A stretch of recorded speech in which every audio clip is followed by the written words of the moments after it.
Hello, you're watching Bearwood West Yard.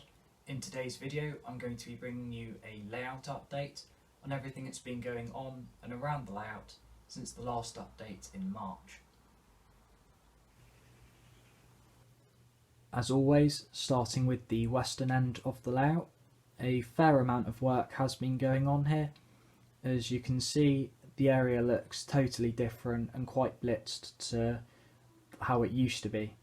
And the main reason being is that I've ripped up all of the scenery that was in this area. So beforehand, the back of the yard and going along the back scene behind the road, that was all static grassed and it looked quite nice. Personally, I wasn't too happy with it, and it had been growing on me for a little while as to look, no, I'm not happy with it, so it doesn't look prototypical. So I went out, took more photos of the area that I'm modelling. Fortunately, that is just a 10-minute cycle down the road from me. So I got my photos and I've been refining my static grass techniques and the colours that I've been using, and I've got something now that I'm quite happy with and I think I can replicate on the actual layout itself and not just a little test bed. So now that all the testing and that's been done, I have painted all of it before I relaid the road. That's just a standard The Range burnt umber paint.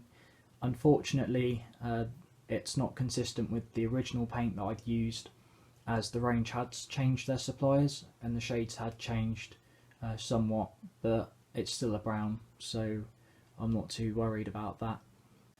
The road itself, that is made from poly fillet and ballast, so all I've done there is got a pot of wicks, ready mixed filler, put that into my own little pot, got some fine grade grey blend ballast and just mixed it all in together, poured it onto the layout, and then with a filling knife just flattened it out and then poured more ballast on it and tamped it down with the end of a bit of wood. I haven't touched it yet since I left it to dry, so I've still got to hoover up all the excess and that, but the rather unneat effect that the polyfiller gives off is actually rather nice, as when I airbrush it and dry brush it, it'll look somewhat like the prototype image, as dirt tracks similar to what I'm modelling do look rather unneat, with bits of stone and dirt left, right and centre of the path, and it's not like a tarmacked road where it's just straight and is rather neat at the edges. The only area that I decided not to redo was on the side of the cutting. I'm actually really pleased with this and it came out far better than I expected. The way that I did this was I laid the cable trunking first, so I ended up having to redo that from the trunking laid in the March update. I ballasted right up against to it so that it had a nice ballast shoulder, and then I used a variety of 4mm static grasses, with which were in spring, summer and a little bit of dead from the WWS range, and once these were in place I sprayed some scenic cement over it, or the layering spray as WWS brand it, and I just put some mixed green scatter from Woodland Scenics over it just to give it that bushy kind of effect. Now I find this looks far better than using the Woodland Scenics foliage lumps, which I think they just look a bit lumpy rather than actual bushes, and I feel like this has given it a better effect without having to go to the extent of using polyfibre. Regarding the bridge, a number of things have happened with that.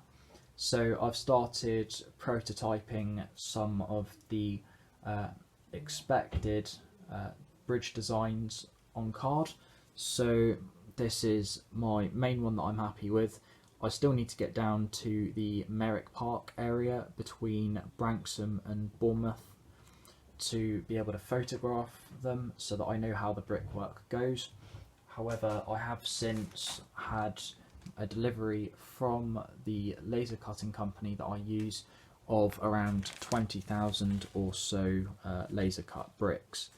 Now this cost just shy of around £40, and I have to say is good value for money considering the amount of bricks that I have got. So those will be used on the bridge and any other brick built projects that I do have. As the number of bricks there are, it wouldn't surprise me if there was a considerable amount left over once the bridge's construction had taken place. Now the only thing that needs to occur for the bridge to start is to finalise the material that I'm going to be using to mount the bricks onto. Whether this is going to be a little bit of mount board, whether it's going to be reinforced card or thicker card, I'm not sure yet. That needs to be finalised. In the middle section of the layout, not too much has really gone on, to be honest. I think the only thing that really has gone on is the sand in the background. Now that has been painted, and I believe in the March update this was not even there. So what I used was a silica based sand of aquarium grade from Amazon. Don't worry, I'll post the product link in the description. And I basically marked out the areas that I wanted sand to be on, and I gave it a light coat of normal neat PVA glue, and then I sprinkled the sand on it quite nicely, and then I basically just got a pipette with some 50-50 PVA to water with a drop of washing up liquid, the same stuff you would use when you're ballasting pretty much, and I just dropped that on there so that it was nice and wet and that it would all soak in and dry.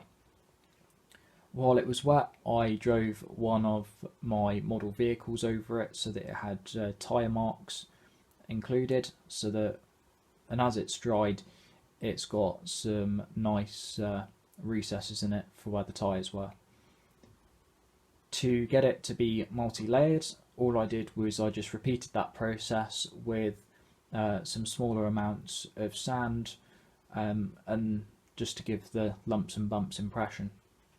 For the painting of it, as the sand was originally white, I gave it quite a thick coat of Humbrol oak, and then I also watered this down a little bit, so for every brushful of paint I put down like a droplet of water just to thin it out a little bit.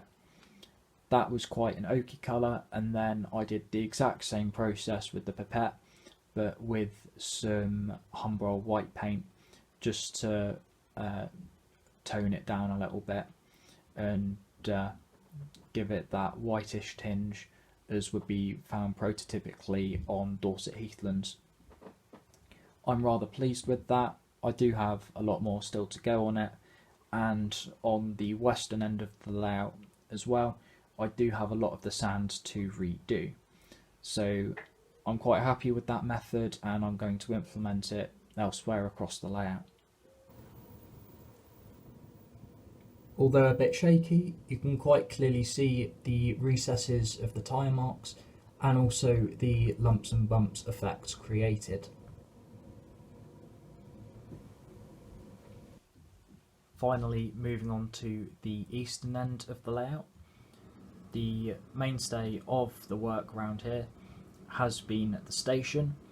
So since the March update, in which I had fillered the tops, I have painted it, added on the scale model scenery edging stabs, and also the scale model scenery self-adhesive yellow lines. I've also weathered the station as well. Now I think I've done quite a good prototypical job there, as I was trying to model a rather neglected station, of which is quite forgotten about and has minimal upkeep, such as for most unstaffed stations on the southwestern, such as at Poole, Parkstone, Branksome, etc., of which the lining is quite tatty, quite weathered, in much need of renewal, and that's for both the white lines and the yellow lines too. The slabs as well look as if they need a good jet wash, along with the rest of the station.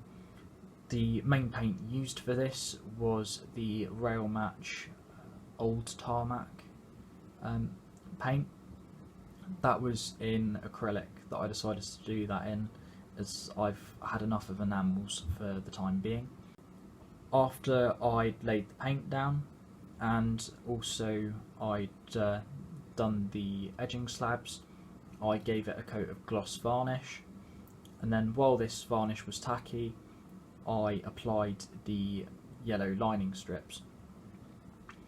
Because the adhesive on the self-adhesive strips I find isn't that great, the tackiness of the varnish actually helps. And then once all of that was done, I revarnished it again with gloss, and that ready for the weathered layer. Now, to do this, I did a number of things.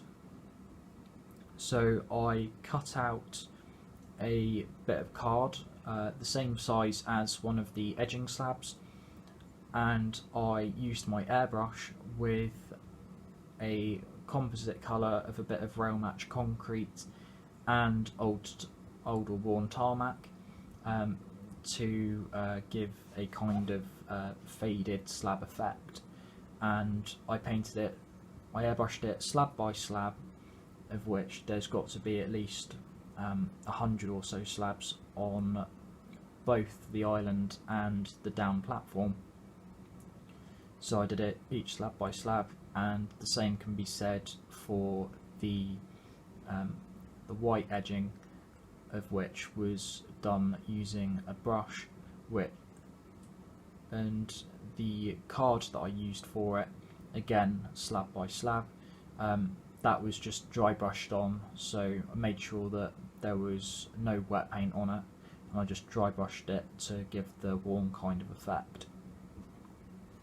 On the island platform, I toned down the yellow line quite heavily on the yard side where the fencing now is, mainly to show that it was once a used station by DMUs, but since the event of Third Rail relatively recently, it's now disused, and as it's used as a yard line, Network Rail have decided to board it up in the most cheap way possible. Now, giving you a close-up of the island platform, you can see the individualism in the weathering of the slabs, so that there's no two stones the same and it's not uniform. The post and wire kit, that I need to touch up a little bit around the base, mainly because of the construction of the station. I had to super glue them in. With most SMS kits, they usually have a little bit where you have to drill a hole, and there's a little laser cut line on it stating where you need, what depth you should insert it into the hole. For this, that wasn't possible, and I had to cut it on the line and super glue it in by that. It was a royal pain in the backside, but it looks alright now. I just need to touch up the bases, and that was painted with Rail Match concrete colour, and also given a light weathering with the concrete and worn tarmac composite paint. It can now be seen more clearly the lack of the yellow line on the X platform 3. So this I'm quite happy with, along with the rest of the station, and it came out better than I hoped. So if this gives you any help with any worn and weathered platforms that you're thinking of doing, then feel free to magpie my technique. Something else that adds a little bit of interest is this ballast crossing that I added in. This is prototypical as of at Easterly Yard, where at the up end of the island platform there is a ashy ballast crossing that connects the island platform to the far side of Easterly Yard, giving any track workers or Network Rail personnel an official walking route to the station, as that is where a lot of people either park their cars or whether they decide to commute in, and it saves them having to walk across the Bishopstoke Road, etc. To the yard. I thought this adds a little bit of interest, and I did this using a base of Woodland Scenics grey ballast, a fine grade, and also the top being done in buff, again of fine grade. When I was ballasting the end of the crossover onto the middle yard line, I somehow had the glue consistencies incorrect, and I think that was done because I'd accidentally left the top of part of the glue open, and it had partially cured by the time I put it on there.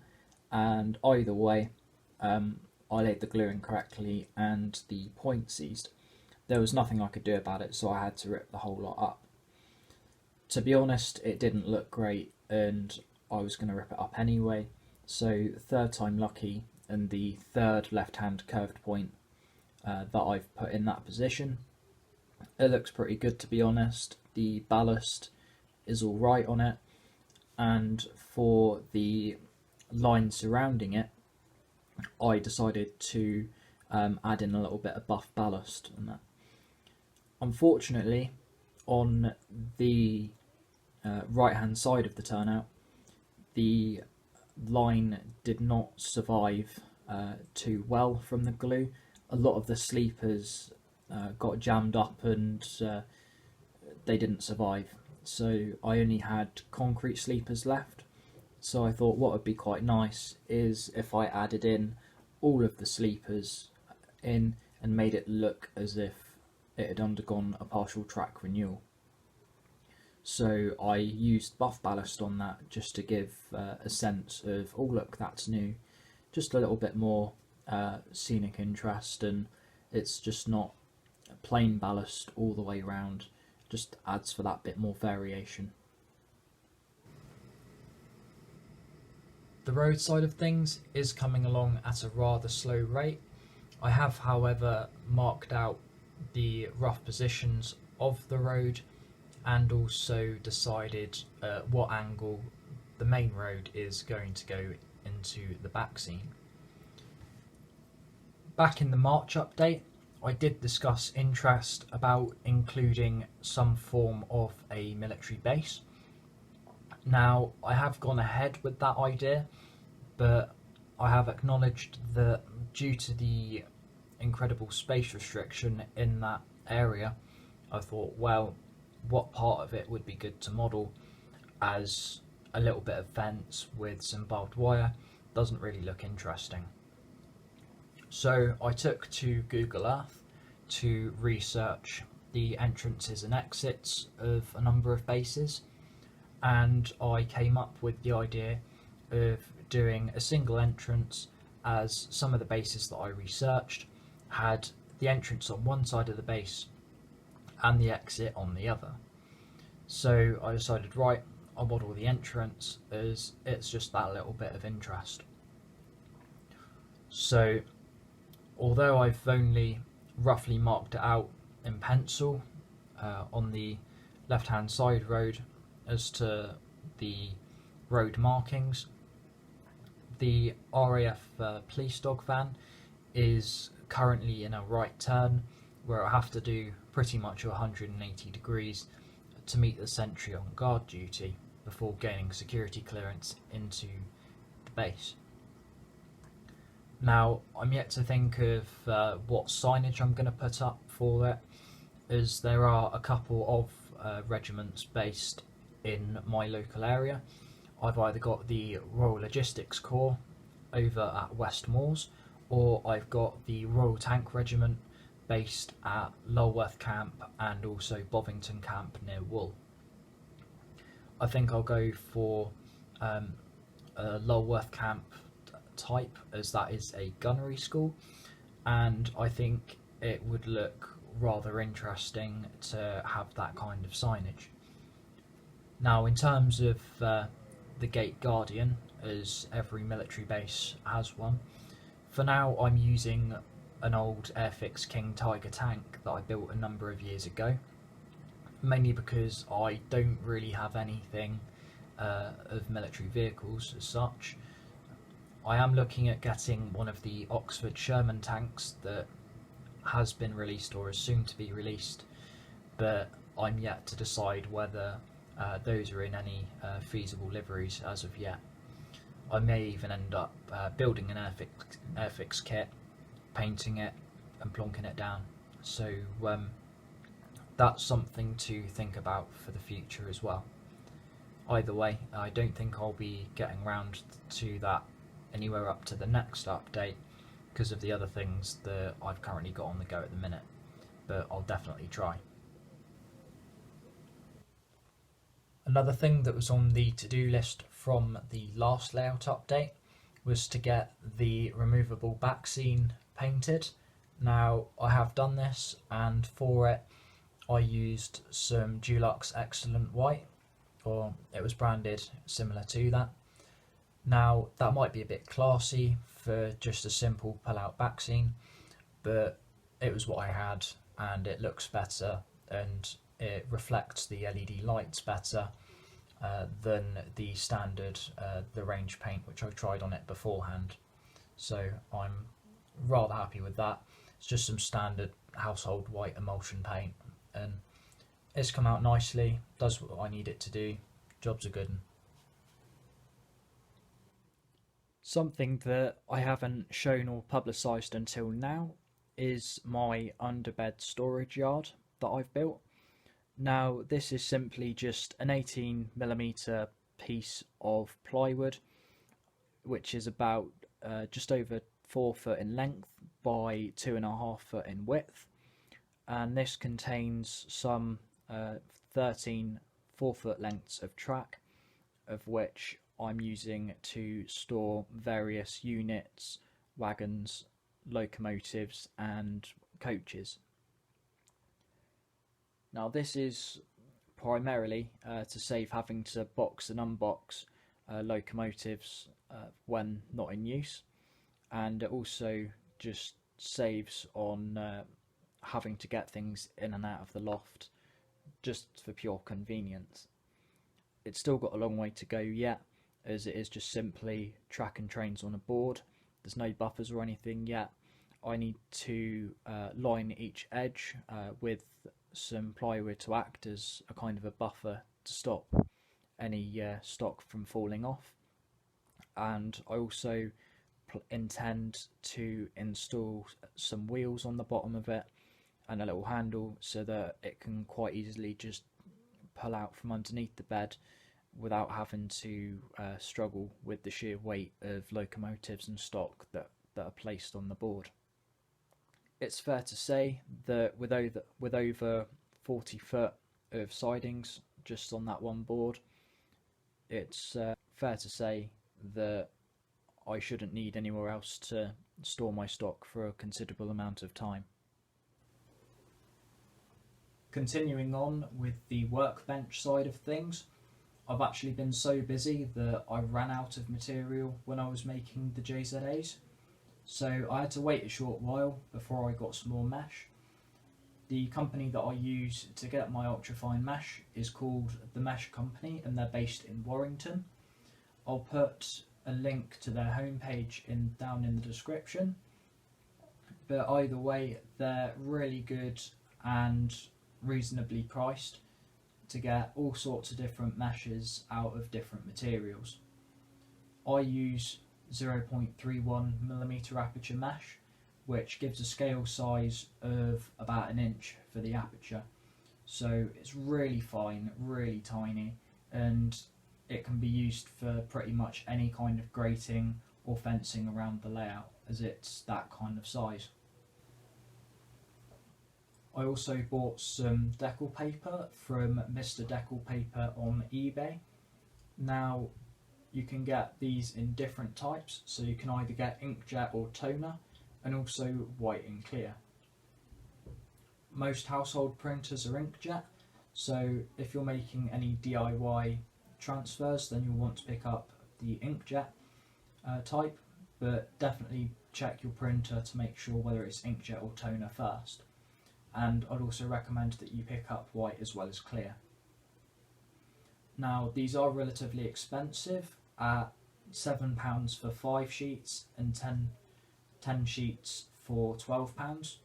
So it is relatively expensive stuff, however you get what you pay for and it is really good quality.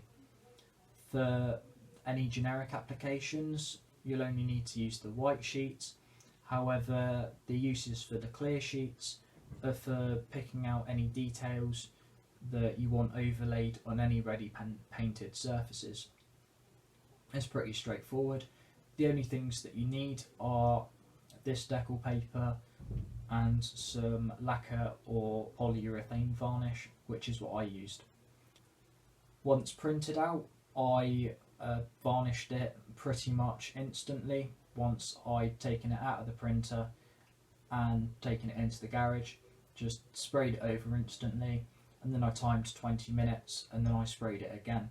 You don't need anything too heavy, just a big once over, a relatively light coat, just like you would with an airbrush, going backwards and forwards over different parts. That should do it, just enough to seal it in, just to make sure that the ink doesn't run.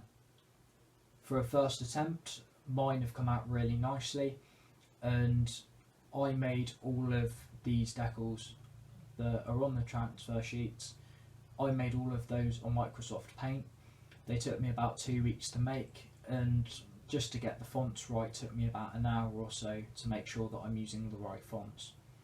Some of the sizes are size 8 or 9, and they've come out as nicely as what, say for example, something that's like font size 12 would come out as. So it's really nice, really crisp, really clear, and it comes out a lot finer and better than anything would on standard paper. The last time the porpoise was viewed was in the April Workbench video. I believe at this time the roof was still bare, having been just fabricated and glued in place.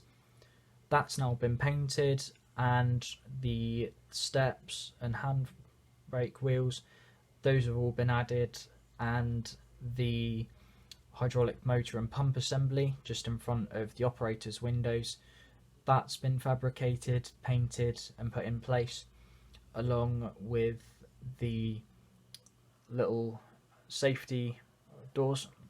Those have been added. They're absolutely tiny, and those also incorporate the little 0.31 aperture mesh as well.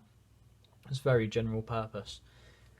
I've also added on the chute deployment bars and the deployment wheels.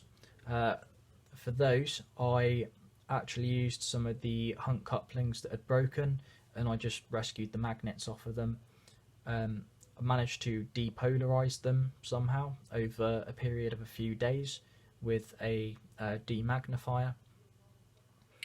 That I wasn't expecting to work, but it did work, and it's all masked up at the minute. So I've masked up all the wheels and the wheel sets, and put mask oil on all of the windows, even the ones behind the guarding.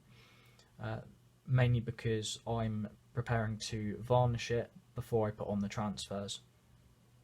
I've, as always, have been reading up about how to varnish it, as I've never done anything like this before, so hopefully that will come out okay and I won't have a frosted wagon. I have had a few people ask me on Facebook as to whether this was kit built, and no, it wasn't. It was completely scratch built apart from the donor wagon that it sits on, although I did nearly lose the donor wagon a number of times during the process of modifying it and butchering it up to be able to take the various scratch built parts that I've done on it.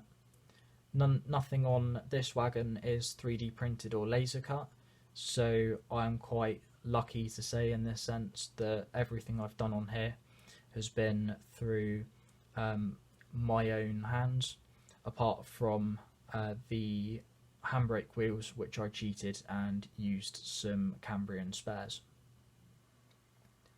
Either way, this is probably the flagship wagon now of my fleet, being the one that I've spent the most time on and the most effort and labour on. At the same time as I picked up the bricks for the bridge, as I mentioned earlier on in the video, I also picked up the second batch of laser cut parts for the JZAs, along with the 3D printed parts for the clamping banks. I've since made up these clamping banks, of which the actual clamp arms themselves were 3D printed and the main trusses were laser cut. Now these have been put together with super glue, and each clamping bank, or each set of banks, took me about 4 hours to make each, so it's about 8 hours of work altogether for those two wagons. I've still got a lot to do on those. I've only mainly, for the JZAs as a whole, got round to just putting down the flooring mesh on them so far, so there's still going to be about 2 months or so worth of work to go on those. Just to give a visual representation of the state of play with the JZAs, I have put the mesh down on them along with the side strip on them, but that's about it at the minute, as I have had some airbrush difficulties with airflow. However, I have literally just rectified this and I will get around to painting them as soon as I can. I've got some college work coming on at the minute, with next week being a week completely full of college, so to make sure that I finish and that I pass all my final exams, I am going to be taking a step back from the layout for the time being, but that shouldn't inhibit any progress, as it will probably again be a little while before I have anything to film. I think that pretty much sums it all up from the workbench. I am still working on the 220 conversion project. As it stands, that is DCC chipped, and I'm currently awaiting the time to sort the ends out in them with regards to the rewiring of the headlight configuration and also installing the accessory decoders at either end. Something slightly irrelevant to the layout itself, but is more focused towards the actual storage side of the layout, is the 3 shelves pictured. Now, when these were originally put up, this was about 8 years ago or so, and they were designed to have model aircraft on them. Now that I've repurposed them, I've decided that I'm going to have them slung out and reused elsewhere around the house, and I'm going to have 6 shelves of 1.2 metre lengths each, so that I can have 3 levels of 2.5 metre roughly lengths of shelving, so that I can put boxes and scenic materials and every thing that the layout could possibly need on them, so that I don't have to scavenge for storage space anywhere else. So that will fill the wall, and as that's just above the layout. If anybody else is also currently undertaking a shelf making process to store any of their model boxes, if you don't have any room underneath your layout, then I'd recommend that you leave about 33 centimetres or so between the top of one shelf and the bottom of another, as that way you can fit 3 Hatton's Class 66 boxes on top of each other, as well as 5 or maybe 6 Bachmann boxes between the two shelves. Now, for storage purposes, I'm only using empty boxes, not any boxes that contain wagons or anything, simply just because I don't feel it's right to put anything at risk in the event of a shelf becoming overloaded. I think that about concludes it for this video. If you have enjoyed what I've brought to you today, then feel free to give it a like. If you've got anything to say or any questions you'd like to ask, then feel free to write a comment down in the comments section and I'll get back to you as soon as I can. If you've not seen the layout before and wish to follow it, then feel free to hit that subscribe button. Now, thank you very much for watching, and I will see you in the next video.